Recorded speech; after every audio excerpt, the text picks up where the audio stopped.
sisters, I'm back with another video and a droopy plan. Any suggestions? Leave them in the comments. Ezekiel needs to step it up or I will replace it. Just saying. Anywho, Black History Month is over, but don't fret because it is National Women's Month. That means all month long we get to celebrate our sisters.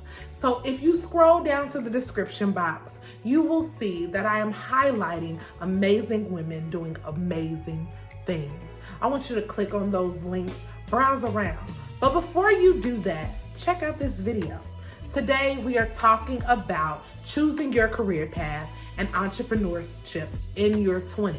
This is something that everybody in their 20s, some people in their 30s, 40s, 50s, everybody can relate to choosing your career path because sometimes it changes, right? Well, we're gonna talk about purpose and what to do after you realize your purpose. So check this video out.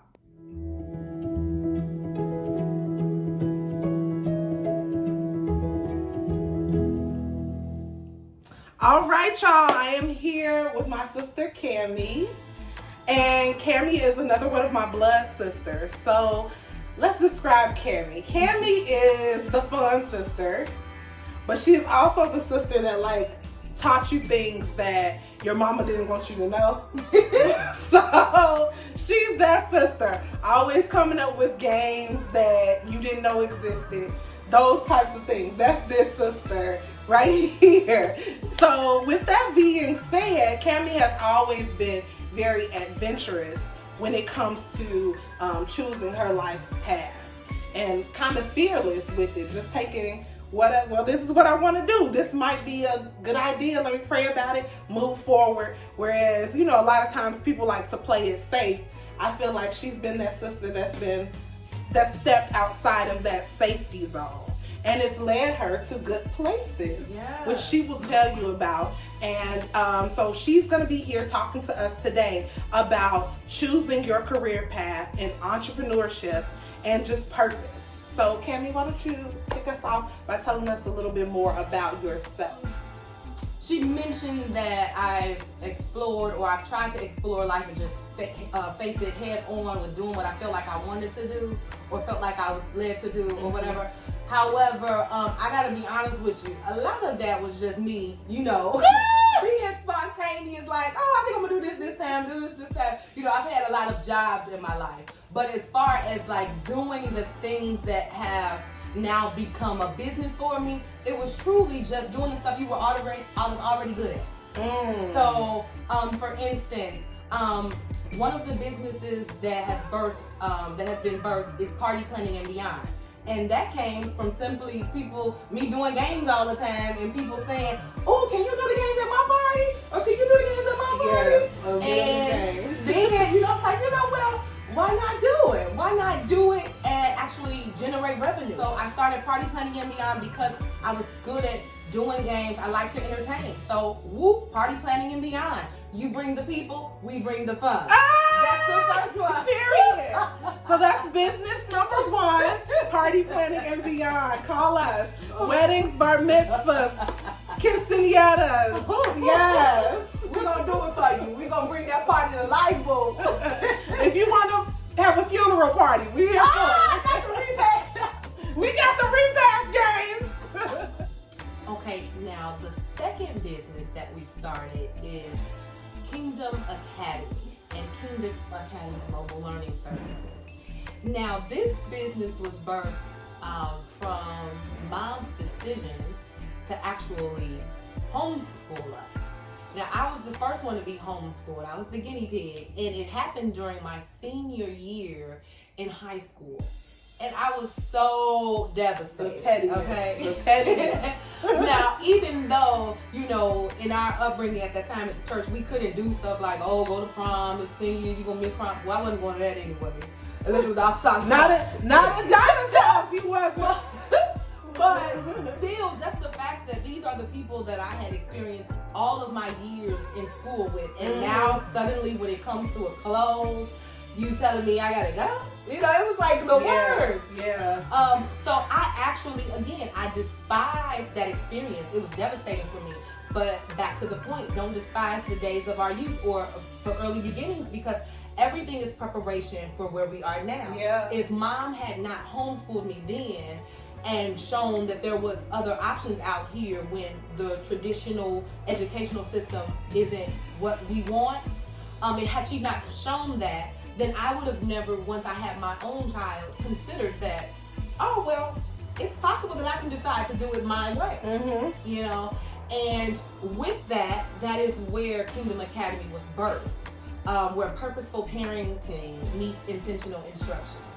We here at Kingdom Academy pride ourselves on being intentional. Mom, when she took us out of school, it was because she decided that I'm going to raise my own children. I am going to decide their destiny and be an active part of deciding their destiny. Yes. And so she said, I'm going to parent on purpose. That's where that thought actually came from. Being great on purpose. Yes, purposeful parenting, and then the intentional instruction. Being intentional with what we give or feed our children. The last thing that the Lord has led us to do was to start the not-for-profit organization, which is Bridging the Gap Together Incorporated. Mm-hmm. And basically, this nonprofit organization, we provide community support services for low-income families and other underserved demographics. Those demographics include low-income families, the homeless community, seniors, prison inmates, minority groups, and domestic abuse victims. Wow. Yeah, and so our overall objective with this organization is simply to meet the tangible, everyday needs of people that have limited resources. Yes. So basically, this is a service organization, and it again came from being birthed from my upbringing, our upbringing. Yes. You know, I developed the passion to serve from doing little stuff. Whether it was serving food at the church with Wanda and the McDowell, shout out to the McDowell. Hey, y'all. You know, we used to wait till the church convention. Baby, we gonna work the table. We were gonna serve the And we table. were gonna do it excellently. Yes. She taught us how to serve on the right and on the left. Which silverware go on Yes, the come right on. or the left. You How know, to set this table. but even serving, or when mom used to take us to do missionary work for the sick and the shut-in. And I recall Shantae and I having to take off mattresses soaked full with urine, dripping with urine, just moving them on out because mama, being an RN and the nurse, she was doing, you know, home health before it was a thing. And she took her children with her, so we were going with her, serving even there. And though it was not pleasant, she brought them to our house. I remember people staying at our house after surgery. Yes. So even though those things were not pleasant, guess what? Those things brought me to this place. But when you're truly trying to find your career path, my best lesson has been that your purpose, find or try to identify your purpose, and your purpose can become your paycheck. Yeah. And by that, like I said before, your gift will make room for you. So if you feel like when you're looking for that purpose, you're gifted at something that, like we spoke about, somebody's telling you you're good at this, or this is a natural talent for you, it comes naturally to you, or perhaps you've experienced something that just irks you and you want to see that change. Yes. Whether it's customer service or public policy, but there are things that you're just not satisfied with. Perhaps that's your purpose. Perhaps that is where God wants to direct you so that you can make a change in that sphere of influence. You can influence, that sphere with whatever you're gifted with. And so oftentimes we identify purpose just by that. What am I good at? So passions. Yeah, passions. Yeah, absolutely. Your passions, things that may keep you up at night. God gives us different hints that this is the area that I want to go in. Even he can use our less fortunate situations in our lives. Abuse. He can use a bad situation to compel you to say, you know what? Yes. I'm going to work in this industry so that I can change it and help somebody else. That may make you compassionate towards that specific, demographic or whatever.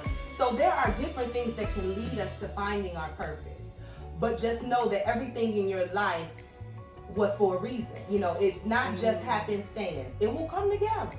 You know, whatever it is that you may decide to do, be it an employer, where you want to be your own boss, start your own company, or you're going to be an employee and work for someone else and contribute to adding on to their vision, or, you know, be a part of that team. Whatever you do it in excellence. Be excellent with it.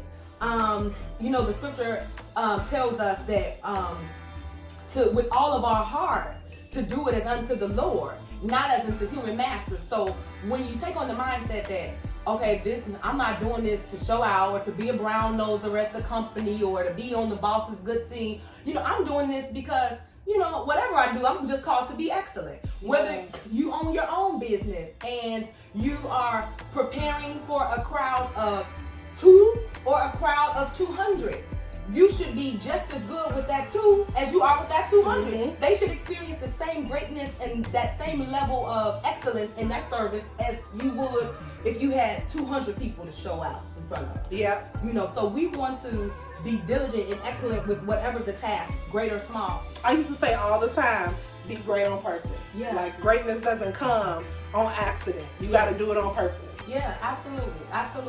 And be okay with that. You know, it may not be popular. Some people may say you're doing too much or whatever, but you know, that's just what you do. If you think that's too much, perhaps your standard is too low. Boop. But you know, that's just how I do it. You know, so I mean just in general, you know. Cause period. Trust God as you answer the call. So when you begin your career paths in your 20s, that you may still be finding your way, but if you truly decide, you know what, I'm ready to live on purpose, Lord, I trust you with this, even though I may not know how it's gonna happen. You know what I'm saying? And so I guess the biggest thing for me with stepping out is the understanding that God gives you a vision, He'll make provision.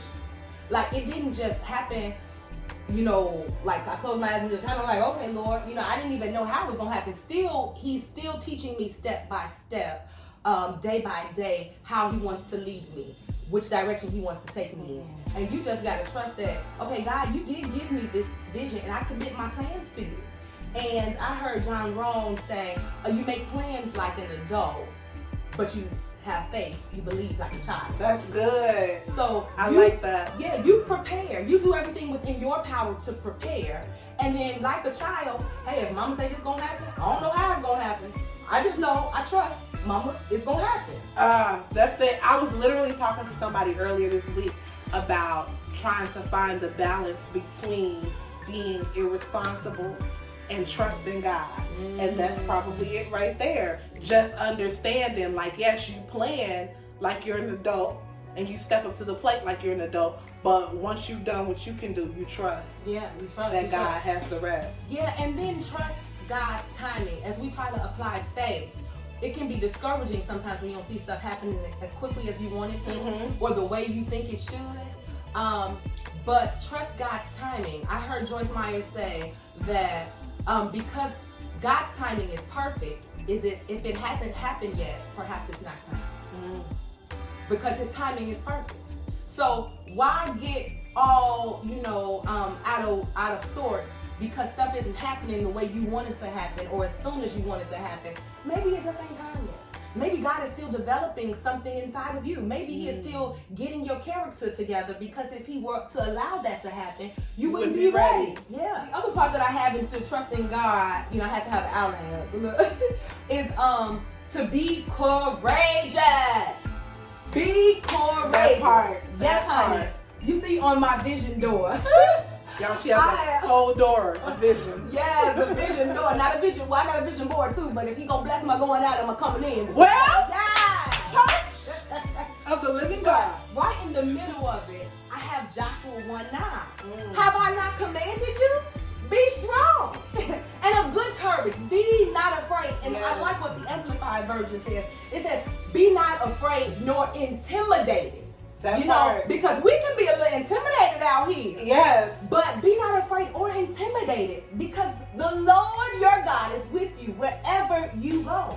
So don't be scared. Don't be scared. If God is leading you and He's giving you the direction to go that way, don't be afraid to do it because he's with. Now, oftentimes, what do we need courage for? To confront fear, right? Yeah. So I personally jotted down a few of the different areas that I had to confront, and I still confront as it comes up, as it pertains to fear. Oftentimes we may have the fear of failure, that, oh man, if I try this, what if it don't work out? What if it don't, if I don't do well? What if, everybody say, I told you it wasn't gonna work out. It's okay. Don't worry about that, because in every loss, it's still a lesson. In every loss, you can still learn something from it. What did I do wrong? What can I do better? Exactly. How can I move forward? So it's still something to pull from it. So don't count it as a loss, like, oh, I'm a failure, I'm just a loser. No, you're not. It was just take the lesson from it. Take the lesson from it. In anything in life, take the lesson from it. You might have the fear of rejection, the fear that you won't be received, be it by your peers or by other people who may think that they know you, other organizations we may be a part of. Oftentimes we're hunted. You may be haunted by your past, and you feel like, oh, they know me when I used to be out in these streets. Yeah, when I was on the street. Yeah, and they not gonna hear me now, and they not gonna receive me trying to do this greatness now. But excuse me, don't be afraid of people's rejection or their judgment. If you keep your goal should be to aim and to please God.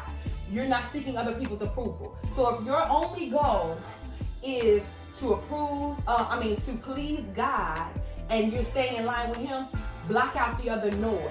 Forgive yourself. Maybe you're being hard on yourself. Forgive yourself. God has already, He can take whatever the mess you made, and He can still bring forth what He had planned for you. Also, I often tell myself, now I know it's difficult in this era to restrict like outside noise with social media, different things like that, but however you can, do your best to limit what you receive from other people. Yeah. Limit the opinions and the input of others. Cornelius Lindsay said that if you live by a person's compliments, you'll die by their criticism. So don't allow people the power to validate you or invalidate you. Whether they're telling you, ooh, girl, you fine, you got skills. Or if they're telling you, you ain't so good. Because if you give them the power, if you make them blow your head up too much by telling you how good you are, you're still giving them the power when they tell you how bad you are to break you down. And you don't want to give anybody that power. That's good. Yeah. That's good. Now, when you're limiting, don't limit the sis circle. Still subscribe to us, but you can limit everybody else. It's okay. Just keep subscribing. For sure. Now, the other fear that I had to confront is fear of inadequacy. Oftentimes you may feel like you're not qualified. You may feel like, oh, well, I ain't go to school and finish this, or I didn't do this. And although education, all of those things are very good and important, we don't want to put too much stock or confidence in our own education, our own degrees, our own ability. Because God is the one who will give you divine revelation. You could not know, you could be completely clueless about something, but God can give you exactly what you need. He can impart into you exactly what you need to move forward. So you don't want to necessarily limit yourself by thinking, well, I'm not qualified in this area. I think about Jeremiah, and he, I remember, how he said, so not to say that you're just a child, that I'm a poor communicator. Yeah. A lot of times we may think that we inadequate because I'm young, I'm too young either. Or maybe you feel like I haven't had enough experience. If God is leading you to this, He will give you what it is that you need. So don't kind of limit yourself by feeling inadequate. And one of my favorite things is the thought that God doesn't call the qualified, but He qualifies whom He calls. Yeah. I love that you said that, because I can remember thinking like, dealing with my situation with like school and different stuff like that, I remember thinking like, okay, God, what are you doing? And then fast forward a few years, I'm looking back and finding that the first job that I got in education was before I was qualified for what I was doing, before I got a degree, before I had a clue what I was doing. 'Cause think about this, y'all. I was homeschooled in elementary school. So I'm not even sure what this looks like completely. Of course, I know what it means to be educated. I have a general sense of what school is, but certain things, the way things are handled, it wasn't handled that way for me.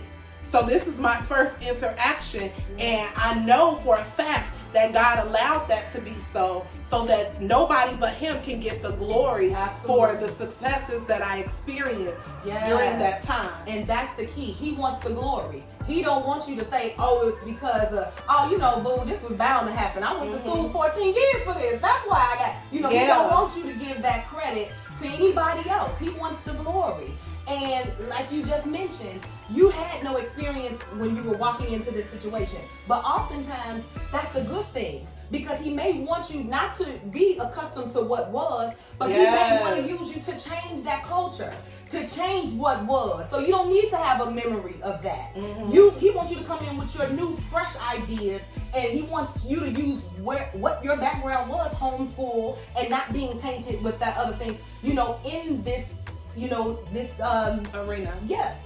And so, to my next point, it's confronting the fear of standing out. Now, some people actually, believe it or not, do not want to stand out.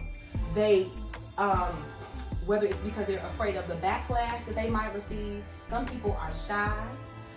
Some people, they wish to just avoid jealousy. They don't want to get all, the people talking like, oh, she thinks she or he think he what, they baby, haters gonna hate. Haters gonna hate. I ain't worried about y'all. Worry about your mama. But truly, some people fear standing out, so they try to dummy down. I mean, I have also done this myself before. Even when you try to do something excellent, sometimes you may not want to stand out for fear that somebody else might feel like, oh, this person is doing too much, or they didn't have to do it that good. Sometimes people just dummy down what they can do to make other people comfortable. And, because of that fear. But what I am just taking hold of is just understanding that, you got to let your light shine. Y'all all heard it. This little light, man, I'm going to let it shine. I'm going to let it shine. Yeah, a city set on a hill cannot be hidden. So if you shine it, go ahead and shine. And then the last thing that I had was to write, the other tip that I had, should I say, was to write it down. So whatever you feel your purpose is, whatever you feel you're called to do, whatever you feel your gifts are, write them down. Whether you write it down on a vision board, whether you write it down in a journal, or on the vision door, as I have, you write it down. Write the vision, make it plain. Don't be afraid to put it down and write it for two things, because that constant reminder, that visual is a constant reminder of what your goal is, what your objective is. So constantly seeing it. And then oftentimes we may feel like, well, I know what I want to do, it's already in my mind. But you don't necessarily, there's a lot of stuff probably going through your mind, but you want to keep it on the forefront of your mind. So go ahead and jot it down and then write the plans. And I also say, like, when, for me, a daily checklist is effective for me, because it gives you a sense of accomplishment. Whether it's making your bed, cooking the dinner, and taking out the garbage. Even if you write those 3 things down, once you check them off, like, okay, did that, wash clothes, did that, you still get a feeling of accomplishment. So there is still power in writing things down and visualizing it. And you see what you're doing with your day. Because a lot of times people say, oh yeah, I'm working on that thing. But if you normally have checklists and you see, oh, I'm really not working on that thing. I'm just going through the norms of life. Going through the motions. And you're going to be more accountable for your day and your time. A lot of people say, well, I can't do that. I don't have the time to do that. I don't got time to do that. Well, truth be told, if we eliminated some of the foolishness that we spend our days doing, we could, make time to fit that simple thing in. And if you write down that simple goal, you don't have to do it all at one big lump. You don't have to be overwhelmed by the thought. oftentimes it just starts with the vision. Yeah. It just starts with the little things. You know, I remember when I came over to the house, remember I was talking about Kingdom Academy? All I had was my mission statement. Baby, in like 2 months, we was like, what you mean? You what? Oh, okay. Like it says, you ain't been updating us. And that's the other thing, though. I always recommend to build your empire in silence. And the reason that I say that is because, well, for one, there's really no sense in talking about something that hasn't even blossomed yet. It hasn't manifested.